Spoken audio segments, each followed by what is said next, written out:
Hey guys, HydeCon here, and I'm back with another book review. I know these are the most riveting things I do on my channel. Everybody loves book reviews, and can't get enough of them. This one I think is going to be fairly interesting. So I'm going to get into that, but first I do want to address some things, some channel business. I know that uploads have been slow. Right now, I'm sort of burning the midnight oil to get this video done so that I can upload it tomorrow, and then hopefully later on this week I'll have more stuff put out. But like I said, this is probably about the third time I've tried to make this video. It's been in the pipeline for a while, and I've been trying a new format.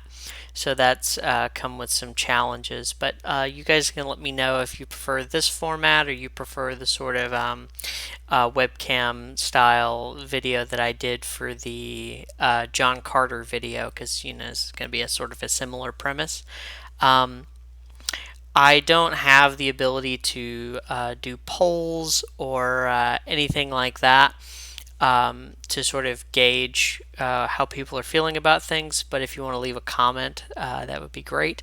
Speaking of comments and such, I've surpassed the magic 200 subscriber count, which I'm pretty sure means that YouTube is going to send me a boatload of money. I'm pretty sure that's how it works, right? Um, no, of course not. But anyways, uh, I'll quit waffling and hopefully we can go ahead and jump into the topic of this video, which is going to be over Jack Vance and specifically his short story collection, The Dying Earth.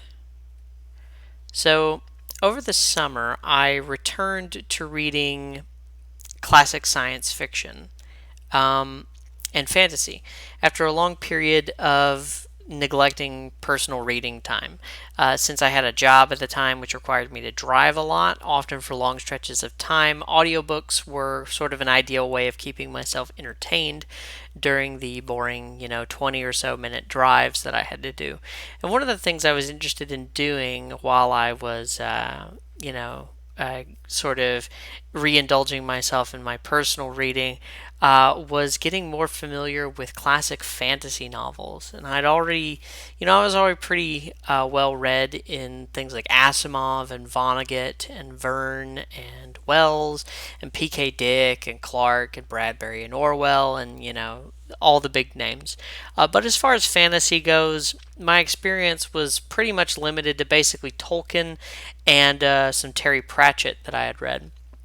Fantasy is some people have thought of fantasy as a sort of hobbled genre. It sort of suffered from the massive creative success of Tolkien's work. The vast amounts of detailed world building and lore and the creative application of old European folk tales and so on and so forth. But fantasy isn't just Tolkien.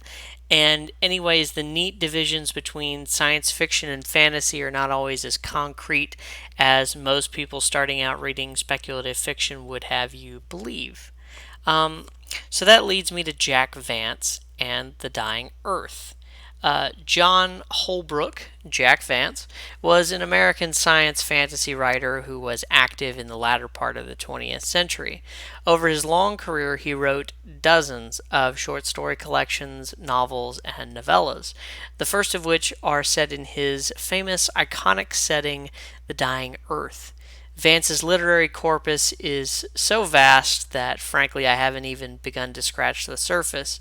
I concentrated most of my reading within the Dying Earth collection and the related novels and story collections titled Eyes of the Overworld, Kugel's Saga, and Rialto the Marvelous. Only two of which are actually related stories, Eyes of the Overworld and Kugel's Saga, which focus on perhaps one of Vance's most memorable characters, which is Kugel the Clever. But I do plan on making a video about him at a later date. For right now, we're just going to confine ourselves to dealing with the first short story collection that was published in 1950. It is Vance's first major work of science fiction or fantasy, and when I start describing the setting, you'll sort of understand why I tend to flip back and forth on placing it into a definite genre. So that's going to segue us into talking about the setting of the Dying Earth. So, what can we say about the setting? Um, as I said, the setting of the Dying Earth is a bit hard to categorize, right? So, is there magic? Yes, but it also has a far future setting. Um, Swords and other medieval weaponry are very common. So that's another that would put it in the fantasy category. And also, there is frequent mention of and use of advanced technology. So, in The Dying Earth, we are met with the stories of people living in the very last epoch of Earth's history. I believe specifically it's said to be the 28th eon. The sun is, as the title might suggest, about to burn out.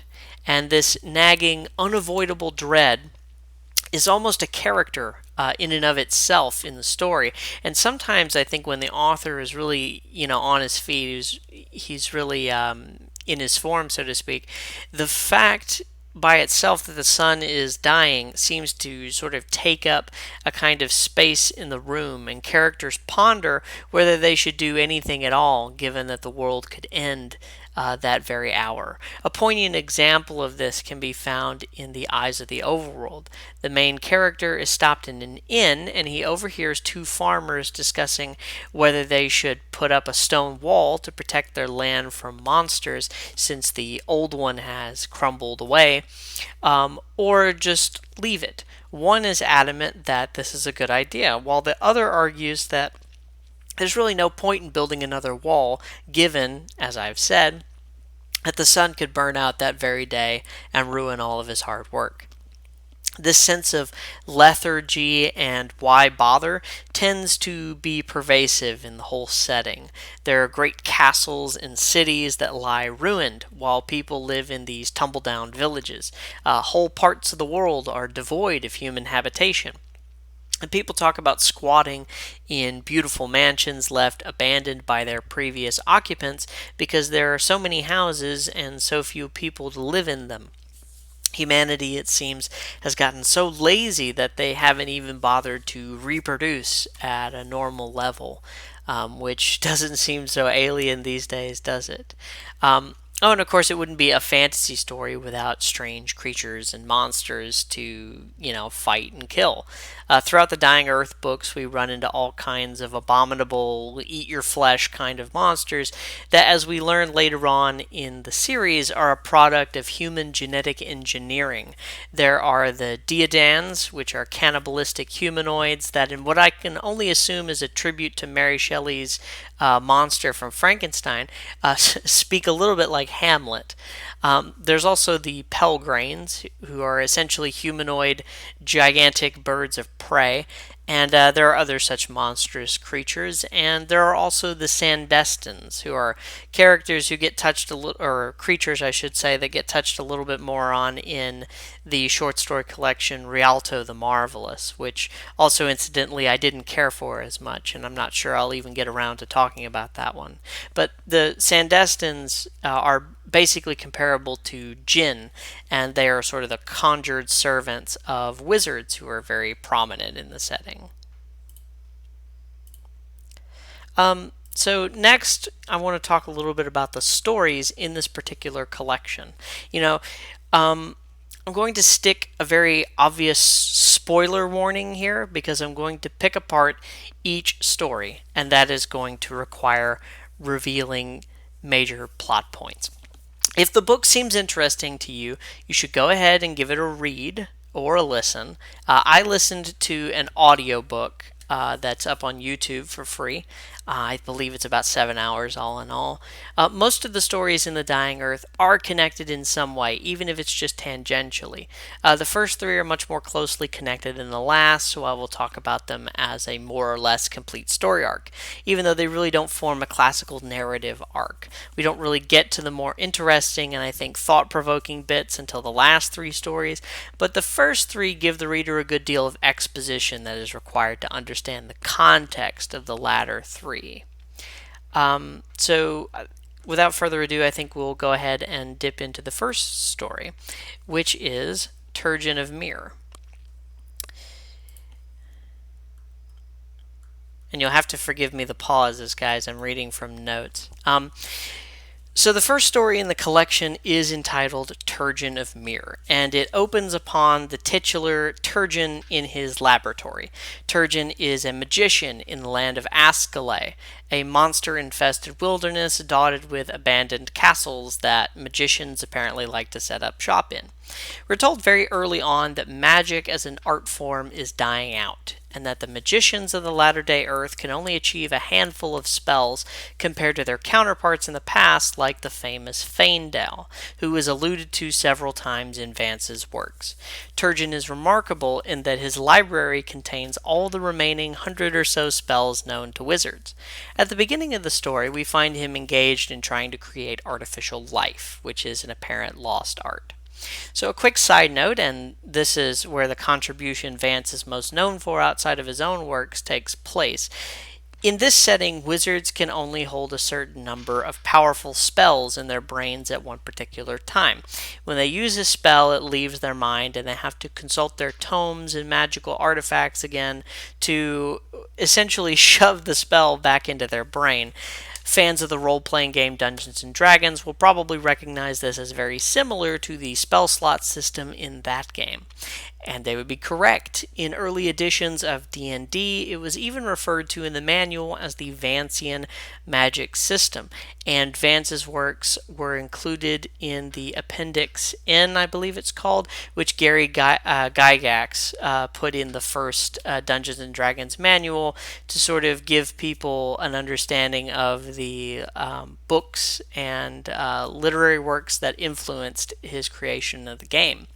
At any rate, Vance was probably the first writer to popularize this so-called hard magic system. It's a clear departure from writers like Tolkien and traditional writers of fables and folk tales who mostly use magic in a loose way as a narrative tool and did not apply a strict rigor to its application in the universe. This is actually an important thematic point, I think, that actually is important to the setting that Vance is setting up, but I think we'll understand that a little bit later at the end of the collection when we do our final analysis.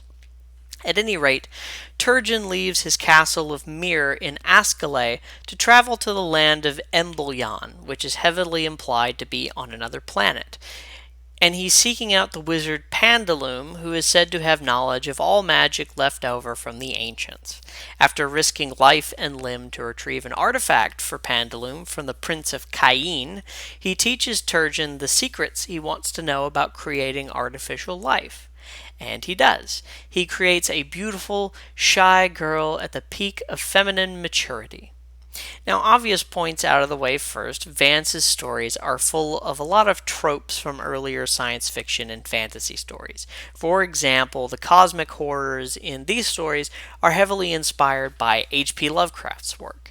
But more to the point and more germane to our current discussion, almost every story in this collection is usually going to involve a strange, often somewhat forced romantic subplot between the dashing young man and the beautiful maiden.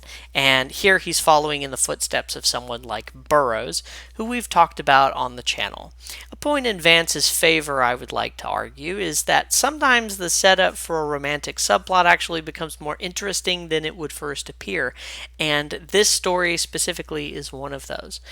And regardless, this is a harmless and fairly standard trope, especially at the time, and especially one that intended audiences, science fiction pulp magazine readers, for example, are expecting. But in the modern day, this is a less common trope, and people tend to regard it as somewhat cringy, I think. So when Turjan creates his girl, Sain, he knows that she is patterned off of a girl that Pandulum created called Sais. The girls are mirror images of each other, while still being twins. Sais is essentially an experiment that Pandulum engaged in at some point in the past that failed so hard that she literally hates all of existence itself, and she is hardwired to do so. So this sets up a character with a hard flaw, a very hard flaw, and the resolution of her character arc sort of comes into being in the third story for the collection. But now Turjan and Sain will return to Earth, which brings us to the second story, Mazirian the Magician. There's actually in this particular collection, this particular rendering of the collection, there's a little bit of controversy because Mazirian the Magician is technically, by Vance's own reckoning, supposed to be the first story in the collection. Now, the reason I believe the people in the collection that I listened to decided to organize the stories this way is because this is the way they chronologically make the most sense. But, according to Vance, Mazirian the Magician is the first story. And I think there's a couple of interesting things that we could point out about Mazirian that maybe makes Vance wanting this or considering this to be the first story in the collection to be important. Mazirian is a sort of prototypical Vancian antagonist. Most of Vance's antagonists, and here I'm thinking specifically of Yukinu in the stories where Kugel figures as a main character, and some of the characters in the stories Rialto the Marvelous. So in the Dying Earth, this character of the not necessarily malevolent, but hedonistic and generally not necessarily not so much immoral as amoral, and it's a hard character to describe, I think. But in some sense, it's like a Machiavel crossed with a typical alchemist or sorcerer character that you might have seen in Renaissance drama. So it's a hard character to categorize, but Mazirian is that sort of character, and he is the focal point of the next story in the collection. So Mazirian, like Turjan, also lives in the land of Ascalay. And it appears, we learn a little bit more in this story about the land of Ascalay. It appears to be just one large forest dotted with ruined castles where wizards live and have feuds with one another. So Mazirian, in the beginning of the story, is attempting to capture a woman who has been skulking around his property, which we discover by the end of the story is Sain. And it is very hard to keep the names of the two women straight sometimes, so I understand your pain. But Sain, of course, is the woman that Turjan created in the first story in this collection. So Mazirian follows Sain into the woods using enchanted boots that give him the ability to run and jump, higher and faster and so forth. And he has, of course, one particular goal in mind, which I think we're all clear on what it is. He tracks her through wood and vale, hill and dale, kills a horrible monster, avoids another monster. Once they get to the end of the line, he has finally cornered Sain, and you're ready to give him a commendation for just how hard that he's tried to get laid. You might if the situation was different. At any rate, so the twist at the end of the story, of course, is that he's gone into this magical wilderness. He's used all of his spells, and he has followed her into this magic forest where the trees are violent, and essentially he is beaten to death by trees because rather than crawling away like Sain, he attempts to fight the trees, and they just wallop him to death. So that's the end of Mazirian. So Sain at the end of the story goes back to Mizirian's manse, where before she dies, with her dying breath, she frees her creator Turjan, who we know has been trapped there the whole time.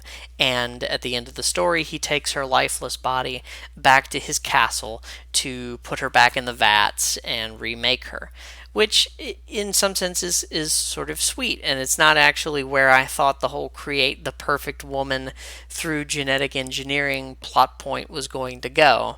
Um, in general, I think the interesting thing about this story, and of course, like I said, it's by Vance's reckoning the first story in the collection, so it sort of sets a precedent.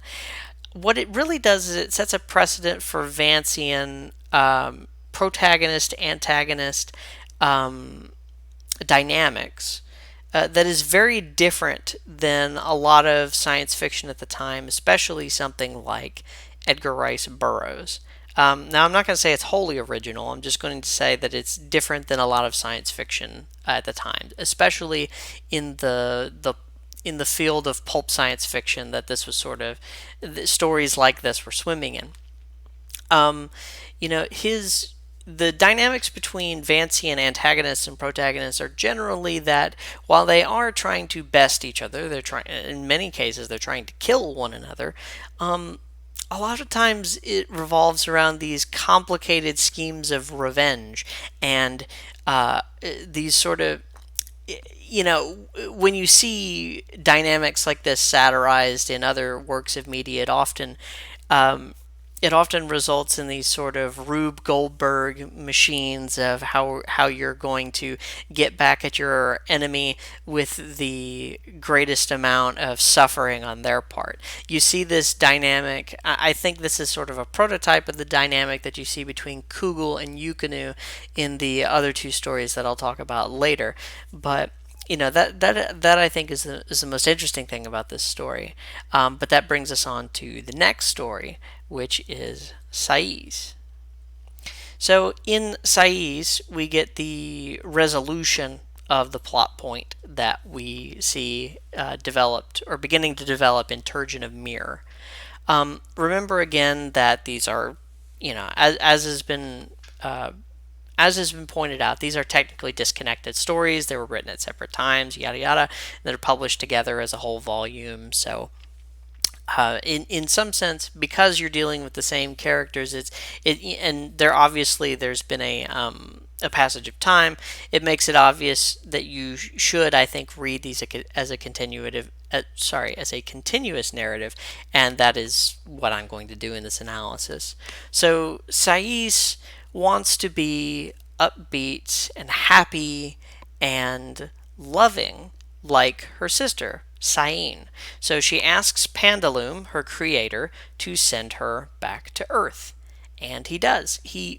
But of course, he sends her back to Earth in the middle of a forest as night is approaching. And she has to navigate her way through this forest full of deadly creatures. Then she has to fight her way out of a cottage where a group of swampers was going to do something that would have demonetized my channel if it was monetized to begin with. And she ends up at the end of this at a random house in the woods. So normally you would think this might be a setup for a horror flick.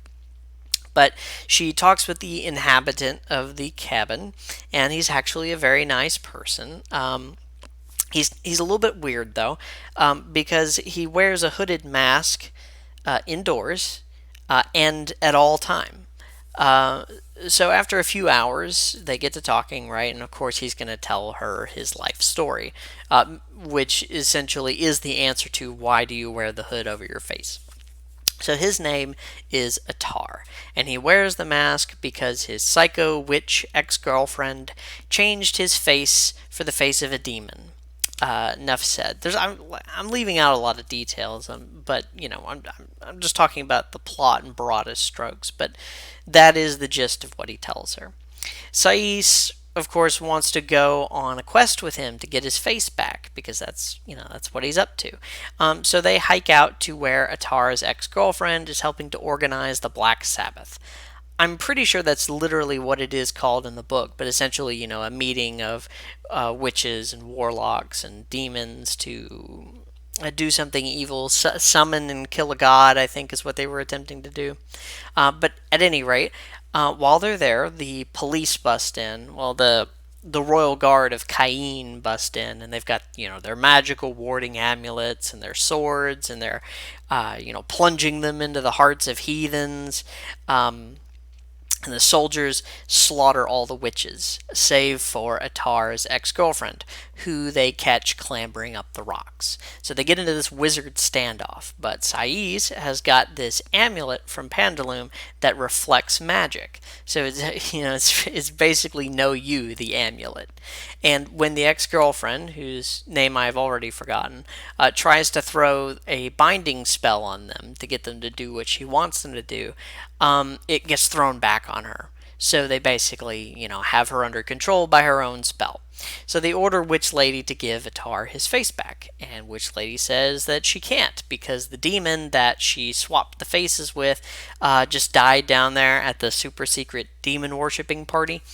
So they order Witch Lady to take them to the temple of an ancient god who grants wishes, but he gives everyone their just desserts. So naturally, everyone is really afraid to go see him because they're afraid they'll get the justice they deserve. Which is kind of a poignant point, actually, and I like that it's made. So at the end of the story, they go and see this god. Atar gets his face back. Sais gets to experience true happiness because she's not, messed up in the head or whatever the case may be, and predisposed to hate literally all of existence anymore. And the witch lady, turns into an ugly hag. The end. The simplicity of the story is sort of fable like, and it exhibits something that I particularly like about Vance, or at least, his early work. And I don't know how he is later on, because, like I said, I've only scratched the surface of his work. What he tends to do is he takes these very outlandish settings and these characters who have very interesting, varied backstories to match the setting, right? And he's still able to carve out a very sort of simple, clean narrative that you can follow, that you can understand. It still has a few moving parts, and there's some long range development. I would quibble with a few things in this story in particular, like, for example, how Sais seems to just forget halfway through the story that she hates everything, and she feels literal disgust towards all of existence. But she's trying to work on it, so, maybe it's working really well. Some people would regard it as overly formulaic or derivative. But a story where the good guys win and the bad guys lose, and there's some sort of plot with cleverness and luck involved. I appreciate that. Speaking of the MO of a Vance protagonist, and we've talked a little bit about this, the MO of the Vancian protagonist is generally going to be cleverness and luck over brawn and sheer prowess. Like, for example, in Edgar Rice Burroughs' protagonist. They write very different characters. Unless it's Kugel, and his MO is different. His is overconfidence and bad luck up until the very last moment, and then a streak of good luck. But again, he's a special case. Really, what he's doing in those stories is a little bit different. So we'll talk about that anon.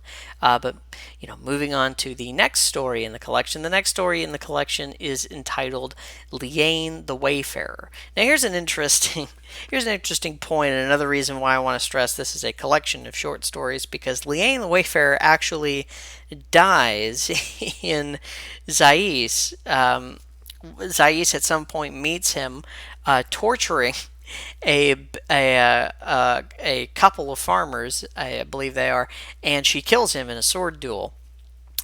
So by the time we actually meet Lian in his own story, we know that he's a rat bastard. So we're not surprised by his conduct later on in his own story. And again, it sort of goes to show that, again, these stories, even though they have connected narratives, a lot of times they are self-contained units. So you can think of them in both ways. So Lian the Wayfarer, in some sense, is very similar to other Vancian characters, in the Dying Earth setting at least, insofar as he's completely immoral, hedonistic, and borderline psychotic. He travels the land of Ascalay in search of wine, women, and coin, and he stumbles upon a witch, a very pretty witch, who is also, to Lian's consternation, a somewhat difficult lay. She won't let him into her hut unless he goes on a fetch quest for her. So the errand she sends him on is to go get a missing tapestry piece from some dude named Chun the Unavoidable, so she can finish her tapestry depicting her homeland, the Golden Valley of somewhere or another. So it seems like a simple enough quest. Lian goes off to accomplish the task, and he heads back to Cain. As you might expect, he goes around asking about this Chun the Unavoidable, but it seems very clear that no one wants to tell him anything. As in, when he asks about it, they all get quiet and they sneak off at the earliest possible opportunity. The reader is getting the hints, but Liang clearly is not.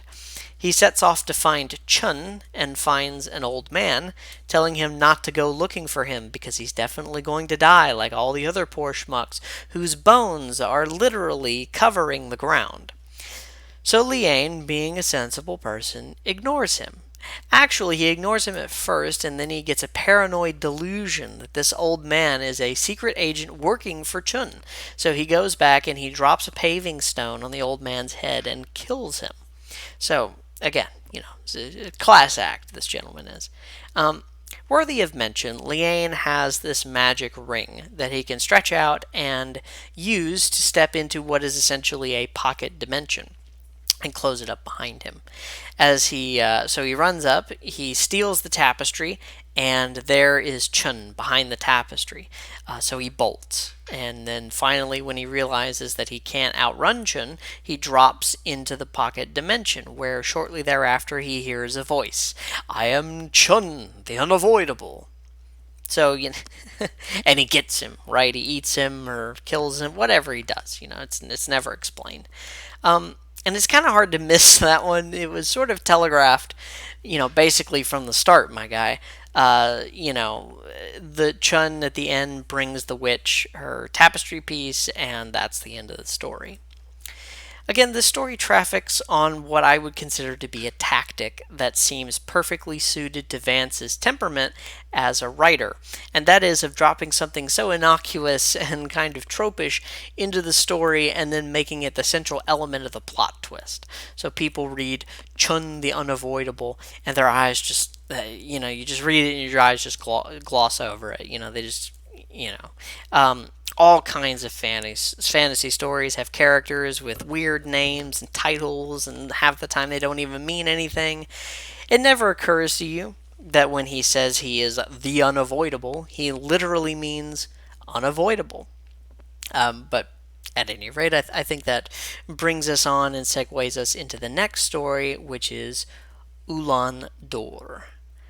Oolondor is one of the more interesting stories in this collection, and it is probably one I will spend a lot of time talking about. It's not necessarily because I think it's the best story per se, but because I think the author attempts to make an interesting point that falls completely, well, not completely flat, but I think in some sense the point that he's trying to communicate in this story is not as well communicated, or it doesn't land as well as perhaps he would think. So Oolondor is this dashing rogue, swordsman, and budding magician. Candive the Golden, the Prince of Cain, wanting Oolondor to improve himself, gives him this quest to go to the lost city of Ampredatver. Again, this is another theme of the Dying Earth, is that a lot of these names are uniquely unpronounceable. So he goes to the city of Ampredatver to get a series of lost magical artifacts that contain the knowledge of the ancients. This is becoming a reoccurring theme if you haven't already figured that out. Oolondor sets sail for the city, which is on an island far away from Ascalay. Before he reaches the island, he comes across a group of fishermen wearing green cloaks, and as he approaches, they are startled by him because he is wearing a red cloak. So all the shenaniganery aside, he finally explains that he's a foreigner, and they give him the details on the whole cloak color caste system that they have going on. Through the exposition, fishermen, and context clues, we piece together the story of Amphidatver. In its heyday, the city was a post scarcity civilization with advanced technology to supply their every whim and fancy. But it was riven by conflict. Two sects formed in the city serving two different gods. Pansu and Kazdal. The followers of each sect believe that their god is all good and that the other is the source of all evil. So essentially, one believes that theirs is God, and the other one believes that the other God is Satan, right? Before the fall of the city, it was ruled by a magician slash technician named, oh dear, Rogal Dumadongfors, who created two tablets which, when combined, would reveal the secrets of magic and technology that he knew. And before his death, he gave one to the priests of each sect, which they each kept for safekeeping in their respective temples. The followers of different religions wear green and gray cloaks, and they physically cannot see people who wear different colored cloaks. This is the case even though they both go about their business in the city and are, for all intents and purposes, shoulder to shoulder. Every so often, people who intend to raid the opposing temple for the other tablet don a red cloak, which makes them visible to the people of the other side, although the people are still invisible to them. When they're killed by the temple guardians, they chalk this up to the opposing temple being defended by ghosts or demons. And this is why the fishermen are at first startled by Oolondor because he is dressed as a temple raider. The exact reason why the followers of one religion cannot see the individuals in a different colored cloak is a bit unclear. Whether it's a magical curse or some kind of learned willful ignorance. I think either way that the message of this particular story is getting at is somewhat clear. The different colored cloaks are obviously a metaphor for religious tribalism, although it can be generalized to tribalism of different kinds, surely, but I think primarily we're dealing with the religious kind. Their not being able to perceive the other people that walk the streets of the city with them is analogous to how, at least in the viewpoint I attribute to Vance in this work, religious dogma artificially narrows one's range of perception. For an overly simplistic case in point, someone like Vance might say that the Indian caste system restricts the higher castes from viewing the lower caste as fully human. The case of the cults of Amphidatver is a kind of reductio ad absurdum to the point. The zealots are so constrained by their religious dogma that they literally cannot see the people who live and walk among them who follow a different god. Pretensions to scientific rationalism, I think, also don't come out of the story faring very well. Oolondor, upon reaching the city, sees a woman being attacked by a monster. Because of her gray cloak, the fishermen, who are green cloaks, cannot even perceive her plight, causing much consternation to Oolondor, who pleads with them to do something. On his own initiative, he rescues the beautiful young woman, because, again, that is a story requirement, who becomes his sidekick throughout the rest of the story. Taking advantage of the advanced technology lying around the city, specifically a flying car, Oolondor and Ile, the aforementioned young lady, rescue the two tablets from the opposing temples and combine them, thus summoning Rogal Dumadongfors.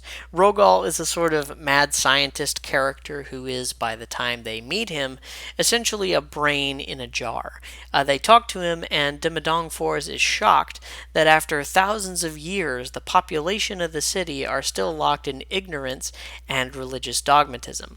He uses his dormant technological capabilities to bring the whole population of the city into the square and strip them of their different colored cloaks, which results in vast bloodshed as the two sides start to jihad each other.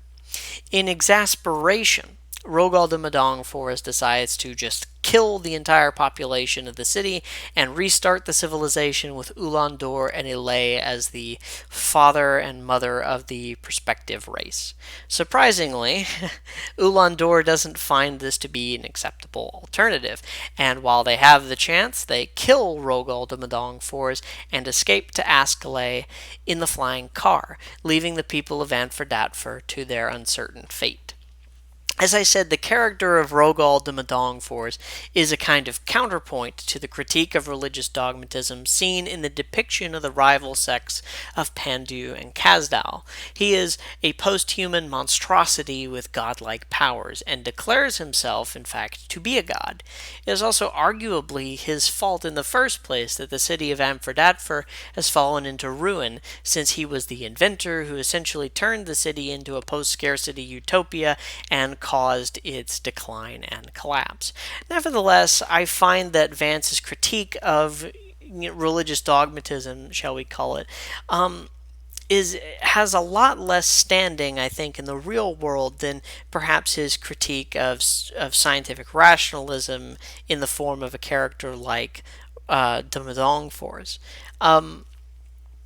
Or perhaps de Madongfors isn't an encapsulation of scientific materialism writ large, but of a kind of reductionist materialism. Because certainly Oolondor is a more romantic character who we're meant to sympathize with.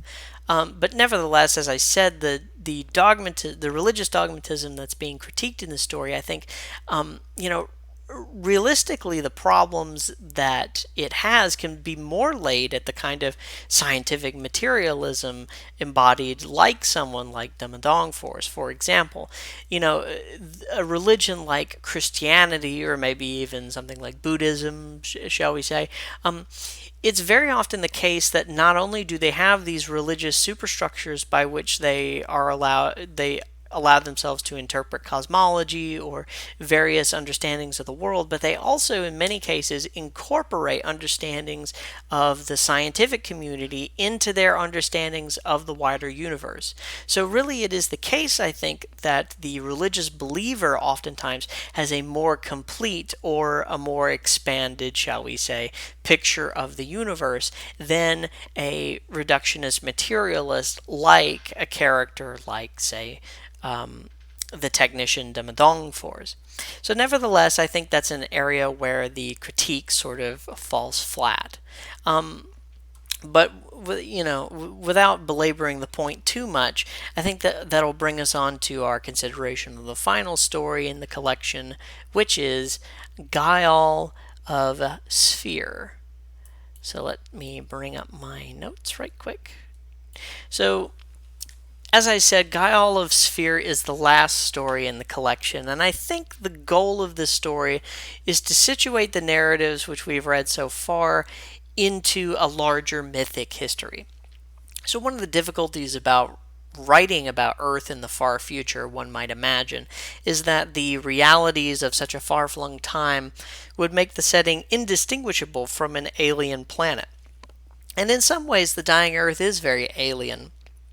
But I do not think that the story would be communicating the same sorts of thematic elements, or at the very least, I don't think they would be as connected to the reader would feel as connected to them, and they wouldn't land as perfectly if he did not work to connect the last eons of Earth's history to the here and now. And as I said, I believe the instrument that Vance uses to do this is Guile of Sphere. Guile, the title character, is a young man who dwells along the winding rivers near Ascalay. Since his earliest years, he has sought after knowledge that his father and those around him could not always provide. This is described in the story as a void in his mind that prompts him to constantly ask questions. His thirst to know sends him on a quest across dangerous countryside, aided by a magical amulet that protects his steps while he is on the road, north, to find the Museum of Man, which is a structure reputed to contain an individual referred to as the Curator, who himself contains all knowledge. Nearing his destination, Gael stumbles upon the country of the Sapanids, an extremely traditional warrior race who operate on the assumption that because the past was much more glorious than the present, they should follow the ancient rules of decorum and traditions without question. Gael's horse, spooked by one of the Sapanid beasts of burden, runs onto sacred ground and he is arrested for sacrilege.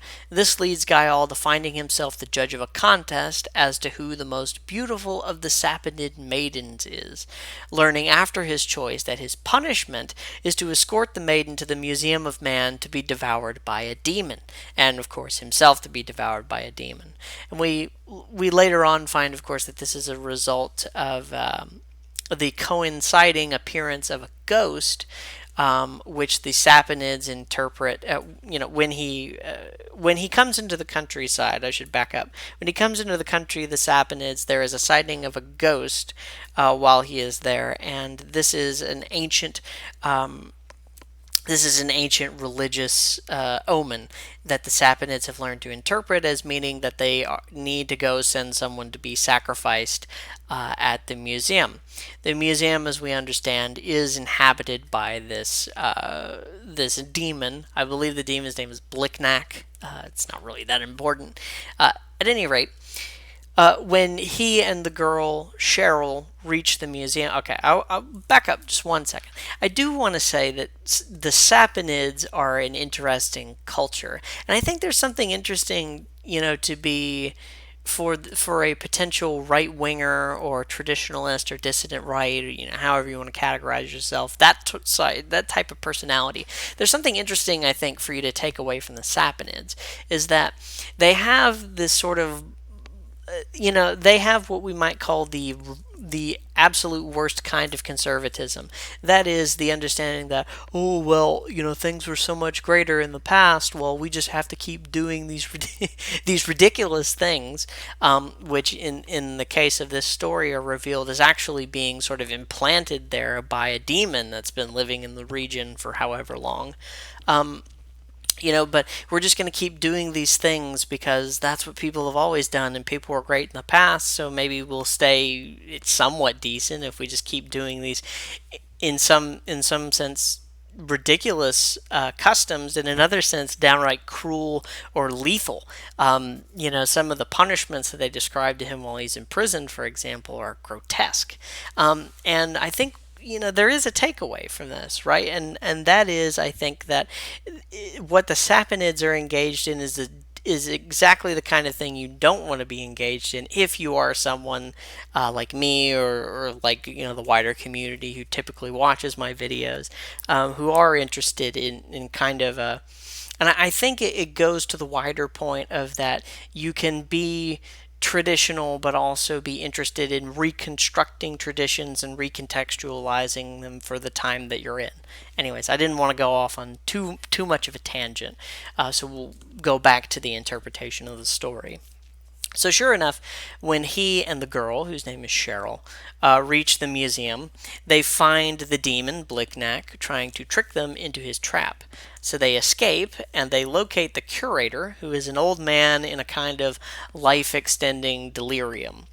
Gael cures him of his delirium with a sort of brain-altering contraption, but in curing him, he condemns the curator to start dying. Together, Gael, Cheryl, and the curator look through the curator's compendium of human history for ways to defeat the demon, and eventually manage to exorcise the demon from the museum. We are left at the end of the story with Gael and Cheryl assuming control over the museum following the curator's death, and discovering, with the aid of the museum, that most of the civilizations on Earth have already left to colonize the stars, and speculate that a bright future might await them as well beyond Earth. In general, I think the value of this story is to provide context for the wider dying Earth setting, allowing us to be able to have a kind of certainty about its position relative to our own time. While never directly mentioning our own time, to Vance's credit, I think, he gives us enough information to reconstruct a series of events backward. At some point in time, technology gave way to magic, and in doing so, magicians achieved great heights, but also in some sense doomed subsequent humanity to ignorance, as is reflected in the brutality and backwardness of the setting.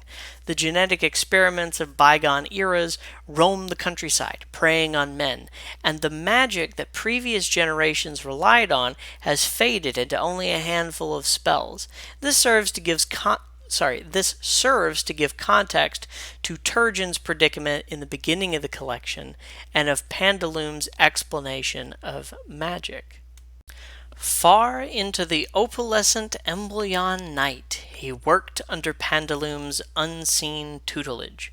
He learned the secrets of renewed youth, many spells of the ancients, and a strange abstract lore that Pandulum termed mathematics. Within this instrument, said Pandulum, resides the universe, passive in itself, and not of sorcery. It elucidates every problem, each phase of existence, all the secrets of time and space. Your spells and runes are built upon its power, and codified according to the great underlying mosaic of magic. The design of this mosaic we cannot surmise. Our knowledge is didactic, empirical, arbitrary. Feindal glimpsed the pattern and so was able to formulate the many spells that bear his name. And this is interesting. Turjan responds to this with, I find herein a wonderful beauty, he told Pandulum. This is no science. This is art, where equations fall away to elements like resolving chords, and where always prevails a symmetry, either explicit or multiplex, but always of a crystalline serenity. Alright, so, this segues us into the final analysis. This conversation that I've just quoted from between Pandulum and Turjan, I think, read through the lens of Gaial of Sphere, produces, I think, the key thematic takeaway of the work, considered as a whole. And that is the tension and overall harmonization between the technical, mathematical, and empirical with the artistic, romantic, and narrative. The title of the collection is one such place where both the tension and resolution is played out. The concept of the Earth's ultimate demise is mathematical. It is empirical. In some number of years, the sun will run out of hydrogen to fuse into helium. As it begins fusing helium into heavier elements, it will expand and it will begin to enter its process of final decay. The Earth necessarily will be destroyed, but within the concept of light, I'm really tripping up here at the end. Within the concept itself of a dying Earth, there is a necessary corollary, and that is the living Earth. And moreover, as we see in the work, the end of the world may be looked on as both an inevitable scientific fact and as the period, the end, full stop to the story of civilization on planet Earth. And it is frequently made reference to as a kind of foregone conclusion, a narrative endpoint to the meta-narrative of the dying Earth. So while the cosmology of the dying Earth necessarily kills certain meaning-making structures, like Christianity or various other religious belief systems which are represented by fools and charlatans throughout Vance's works, it nevertheless understands the human capacity and necessity for meaning-making structures. Just as Turjan turns the cold mathematical understanding of magic into an art form, a brute fact into something with aboutness, the rest of the characters that inhabit the dying Earth turn the setting's almost Lovecraftian malevolence and lack of care for their lives into something that is, in some small way, about them. whether that is in the form of Sais and her quest to apprehend beauty for what it really is, or Gael who seeks to apprehend knowledge. There is still an aboutness or a directedness to their searching that goes beyond the simple demands of narrative storytelling. It is, I feel, an implicit rejection of nihilism, even in the face of a cosmology that might lend itself to a nihilistic worldview. Take, for example, the character of Lian, who is depicted clearly as, at the very least, a moral nihilist, and who inevitably pays the price for his worldview. Ultimately, the takeaway is the same for Earth as it is for the characters in the waning days of Earth. As soon as the planet was formed, it was doomed to die, just as all of the characters are doomed to die, one way or another, and all of human civilization with it. And yet, that finality in and of itself is what compels some to excellence and some to ignominy, some to greater meaning and others to loss of meaning altogether. One might even say that the dying earth, when read in this way, provides an early understanding of the meaning crisis.